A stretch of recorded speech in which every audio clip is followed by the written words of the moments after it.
Goat Street Runners, a play by Adrian Metcalfe.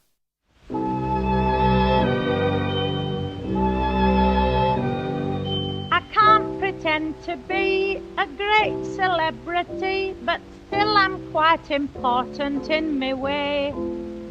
The job I have to do may not sound much to you, but all the same I'm very proud to say I'm the girl that makes the thing that drills the hole, that holds the ring, that drives the rod, that turns the knob, that works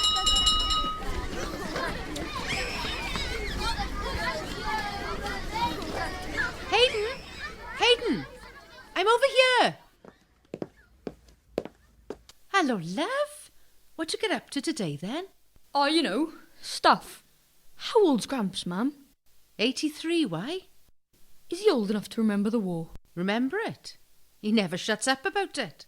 Miss Cole's given us a project on our families in the war. Were they in Swansea then?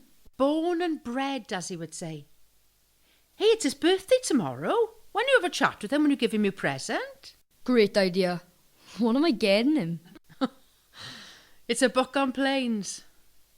Now, here's what you can do. I'm the girl that makes the thing that drills the hole, that holds the ring, that drives the rod, that turns the knob, that works the thing. Do you mind, Gramps? Mum said I should ask you some questions and then record your answers on my phone. I can download it onto the computer then. She said it'd be a good way of getting material. So I hope we come up trumps. Well, what do you want to ask me? About the war. What about it?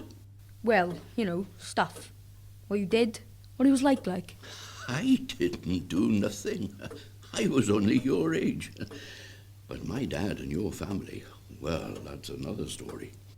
You had a dad? Amazing. What did he do? Have some respect, boy. He was your great-grandfather, and you're named after him, Hayden. He died before your mam was born. But what did he do? Same as me son, butcher.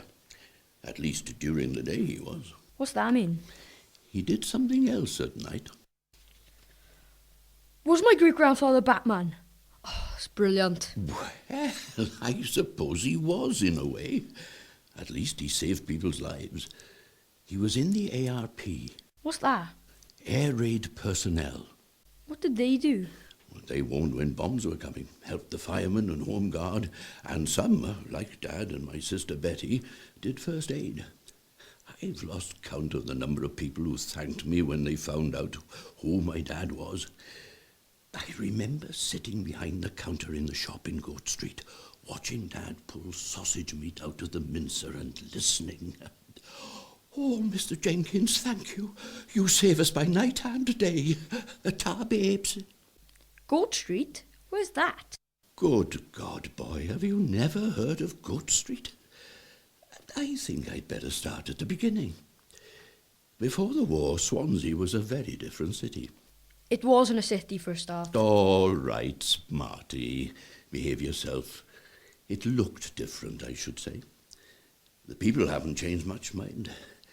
Now, you know what the Blitz is, son, don't you? Grandpa, of course I do. Why do old people think we know nothing? I can't imagine, son. Just checking, that's all. The bomb started in the middle of 1940, not long after Dunkirk. Dunkirk? What's that? Who's been teaching you, an American? No, Miss Cole's. She's from Newport. Oh, well, that explains it then.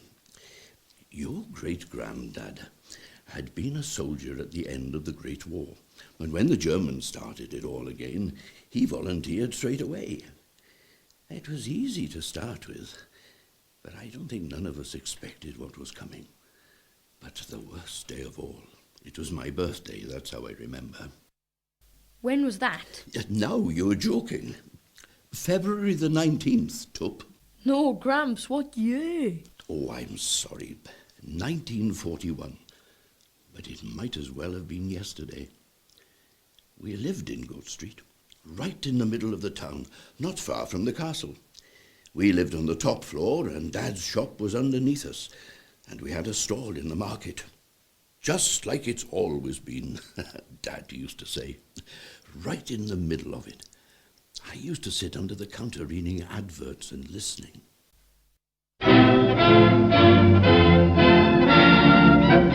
Wish me luck as you wave me goodbye. Cheerio, here I go on my way. Wish me luck as you wave me goodbye. Not a tear, make it gay. Give me a... Well, that's one hell of a Valentine's card for Monty, isn't it, Aidan? Tell me about it. How many tanks landed in Africa, does it say in the papers? Oh, God knows, man. They're everywhere at the moment. Half a pound of sausage is all right.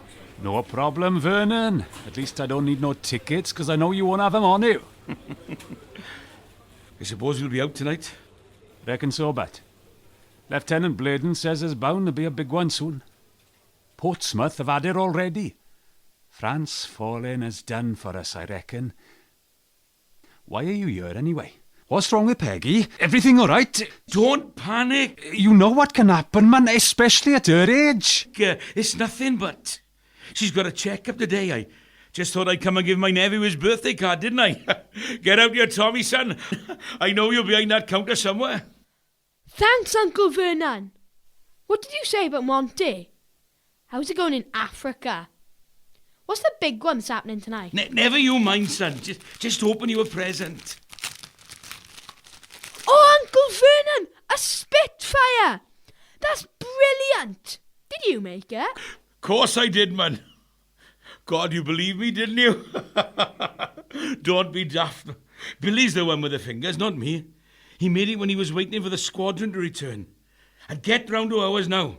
Your Auntie Peggy'll be back home. She's made a birthday cake for you. You mind you eat it. Who's Billy, Gramps? Billy was my cousin, Vernon's son. Uncle Vernon was 15 years older than my dad, the oldest of 10 kids. Dad was the youngest. Only 4 survived. Because Billy was a mechanic, he'd been called up almost straight away. He was in the RAF, stationed in Biggin Hill. He didn't fly Spitfires, but he made sure that others could. Oh, we was all so proud of Billy. He used to carve models in the nights, waiting for the pilots to return. Oh, this is brilliant, Gramps. No messing. Miss Coles is gonna love this. I found out after the war that he came back to Swansea and couldn't even find his way home to Temple Street. Not surprising. Temple Street disappeared on the 21st.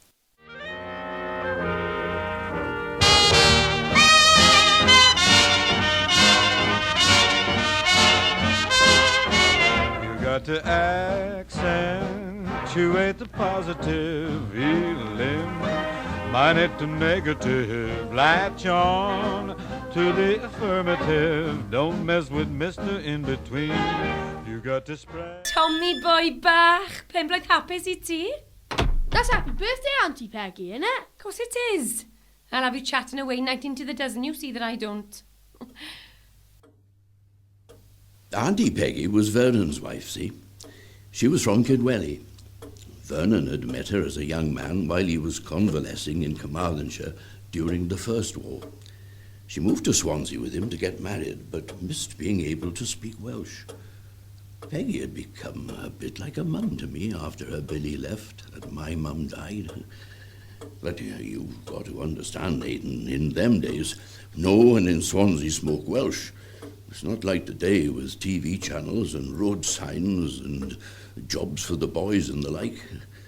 We could as much understand Welsh in Swansea as we could Polish. Mind you, we heard enough of that in the war too. I liked her trying to teach me, though.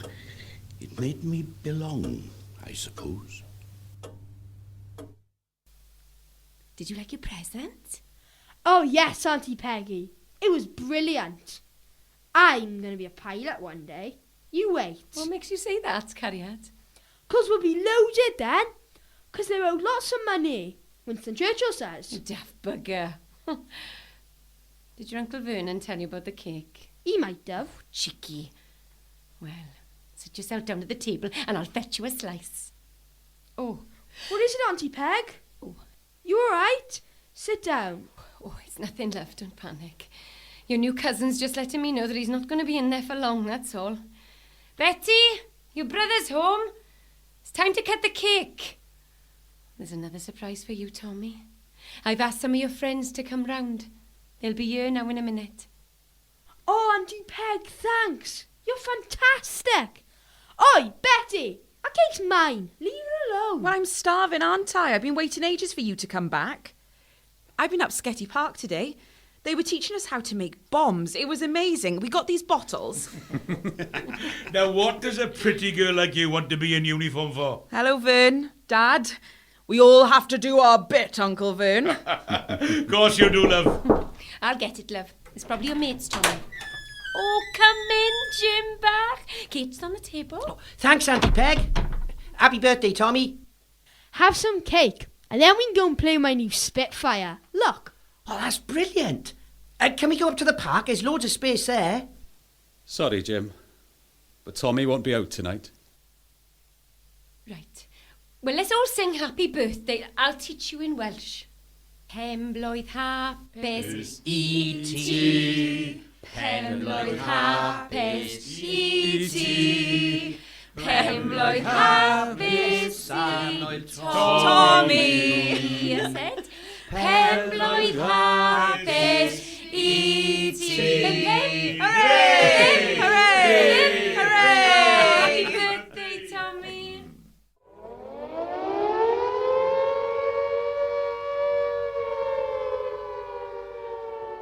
Good God, it's only 7 o'clock. Peggy, you take Tommy down into the cellar under the shop. What about the chapel? You don't think Wesley's going to help you at a time like this, do you? Hayden Jenkins, you should be ashamed of yourself. Vernon, we better go down to Central Hall and see what Lieutenant Bladen needs us for. Come on. Tommy, look after your auntie, you hear? Don't worry. You can count on me. I know we can, son. Look after yourself, love. Don't worry, Cariad. Just do your job. Come on, Tommy. Now, everyone, put your valuables in here and change your underwear. Well, if they get us, we want to look our best when they find us. What? You are joking. Oh, just what she says, love. It's easier. Betty, love, you run down to the HQ and get the kettle on. You'll have time for a cuppa before they start coming down. Righto, Dad. See you in a bit. How can you let her do it, Aiden boy? There's too much of a mother in her. Stubborn as a mule. I couldn't say no to a mother either. I just hope I don't lose Betty too. I'm not sure I can do it, Aiden. I'm too old for all this. We're going to have to, but that's all there is to it. Once more into the breach and all that. Well, here we go then.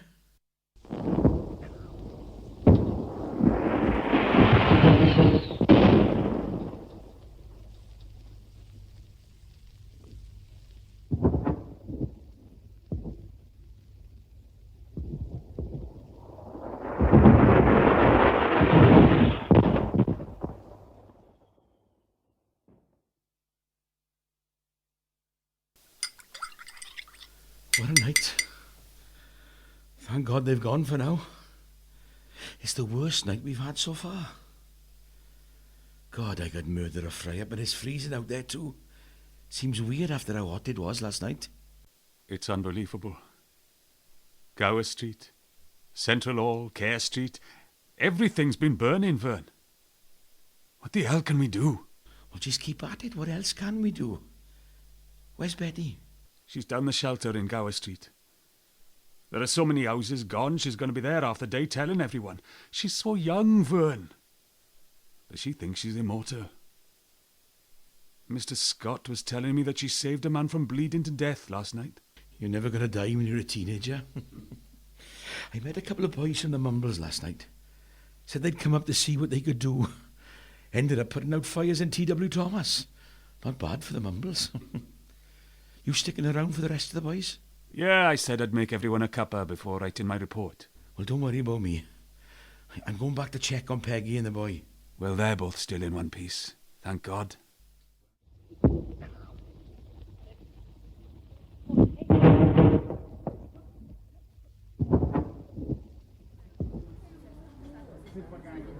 Is there a Joyce Tanner here? From 32 Greenfield Street? She's over there, love. Knitting.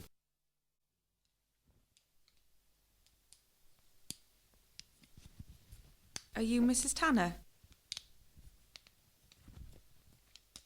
I'm sorry, but are you Mrs. Tanner? If I don't tell you, then you won't tell me. Will you, love? I've got bad news for her.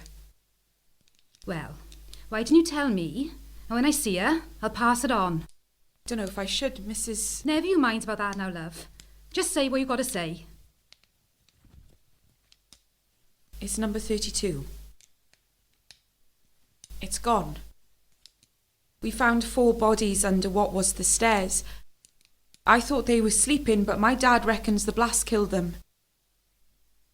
They didn't feel anything, apparently. They just went straight away.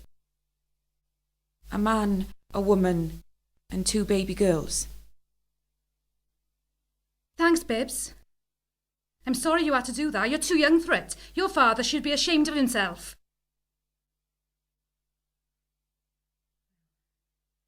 Dilys won't be needing this jumper no more, will she?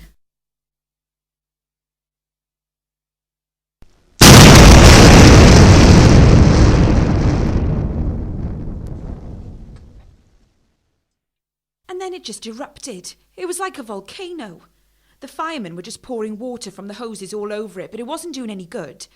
I couldn't believe it, Auntie Peggy. It's Ben Evans, man. I was in there 3 days ago with Gertie buying that dress, and now it's just gone. Your mum used to love that place. Harrods by the Harvard, she used to call it. Well, it's not going to do them no good. Lieutenant Bladen says that Hitler can chuck whatever he wants at us, but it won't do no good.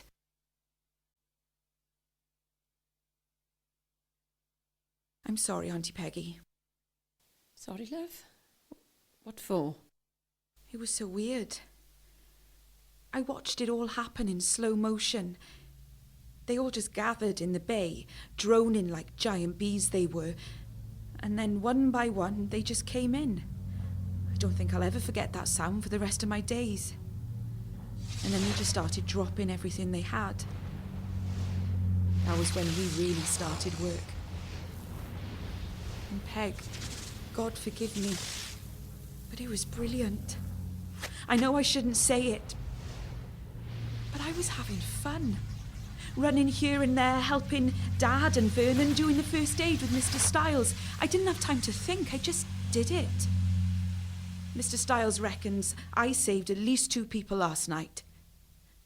I don't know how to describe it, I just felt, I don't know, alive. As if there was a reason for it all. Is that an awful thing to say? And then today it was as if God was getting his own back. A lady holding a bag of knitting and a Bible. She'd lost everything and she was worried about me. But Auntie Peg, I've got to do it again. I know, love. I know. Just finish your tea and get some sleep. I've a feeling you're going to need it. We'll be all right for a couple of days now, won't we? Won't we, Auntie Peg?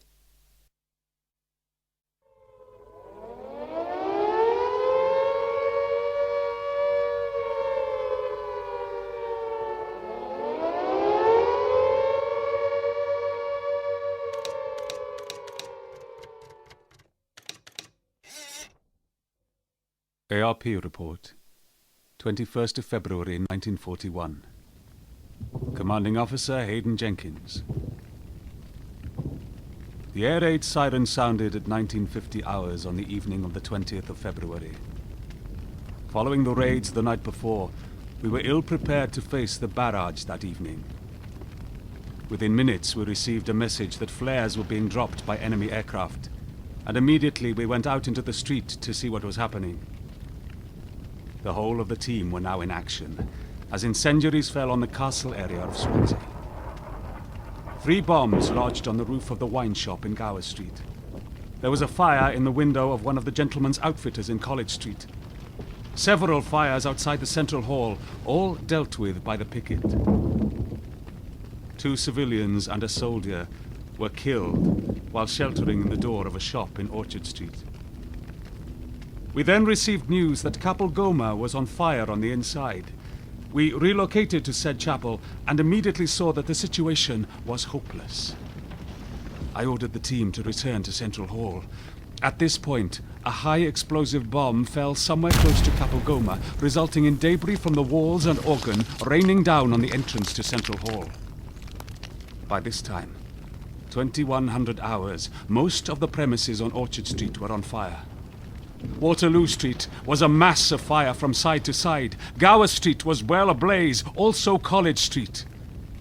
I do believe all of the town centre was burning by 2130.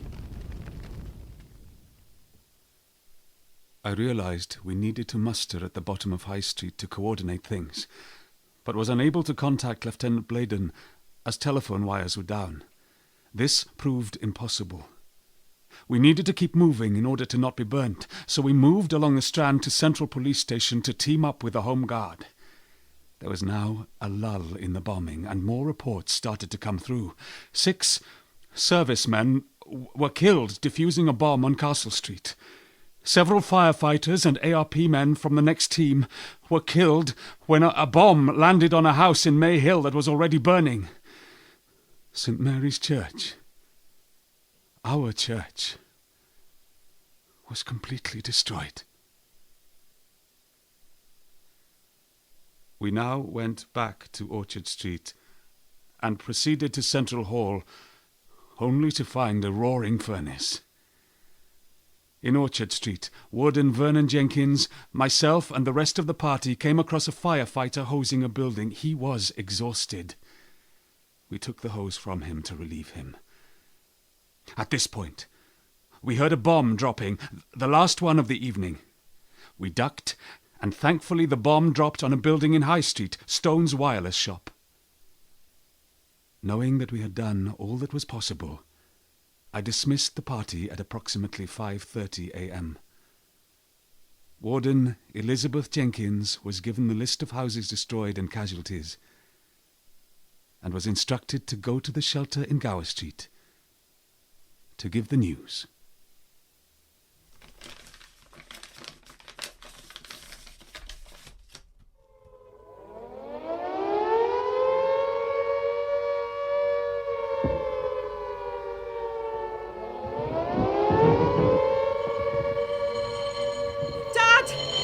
You've got to come now! Don't be daft, love, I'm needed here! No, Dad, you don't understand! They've got Goat Street, Dad! The chapel, the shop, the lot! Oh, Christ, they're in the cellar! You go and find your Uncle Vernon! Uncle Vern, I'm sorry. Is anyone hurt? The shop, the house, everything's gone. Never mind that girl. What about Peggy? She's fine. In Mount Pleasant, but fine. Tommy's with her. What are you not telling me? It was the shock of the blast, Uncle Vern. They couldn't do anything about it. I'm sorry. Oh, God, forgive me.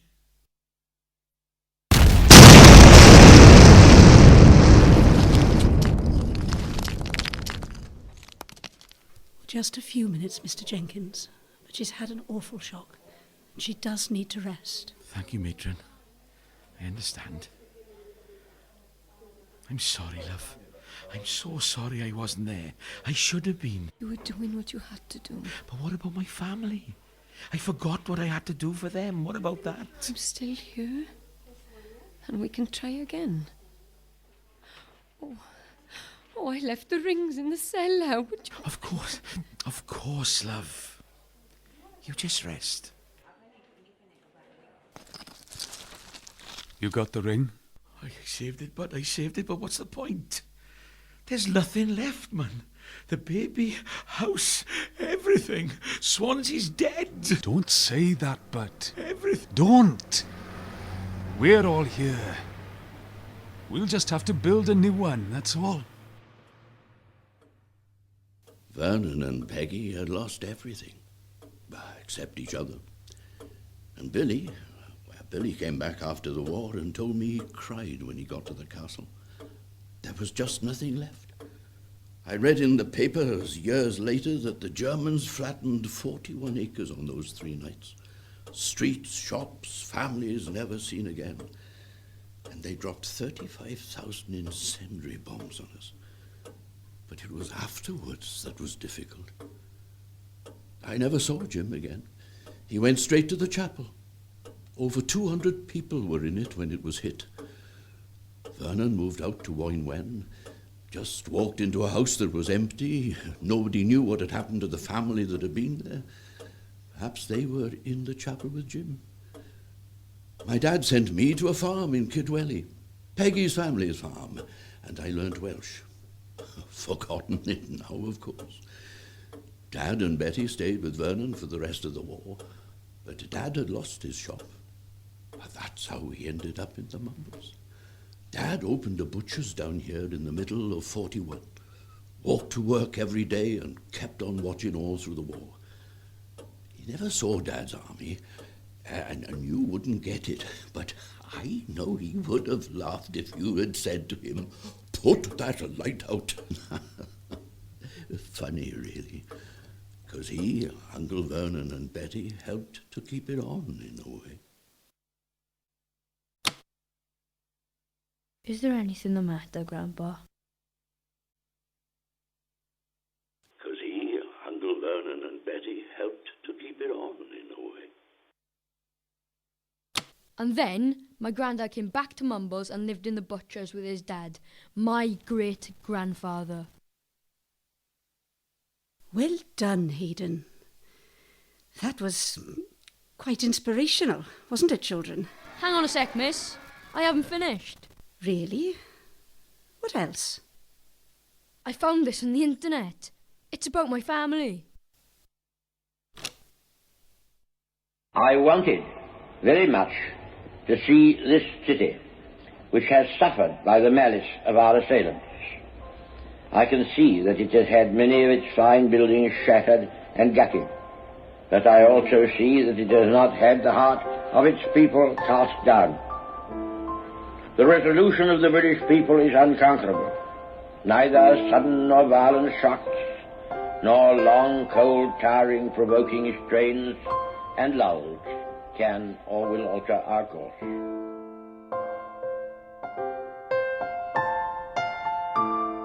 You have been listening to Goat Street Runners by Adrian Metcalfe, featuring Alice White, Louisa Laurie, Charlotte Rogers, Nia Trussler-Jones, Michelle McTiernan, and Sonia Beck. Also featuring Dylan Patterson, Dudley Owen, David Linden, Kevin Johns, Ollie Trussler-Jones, and Adrian Metcalfe. It was directed by Maxine Evans and produced by Tony Davis, with additional sound design by Neil Docking.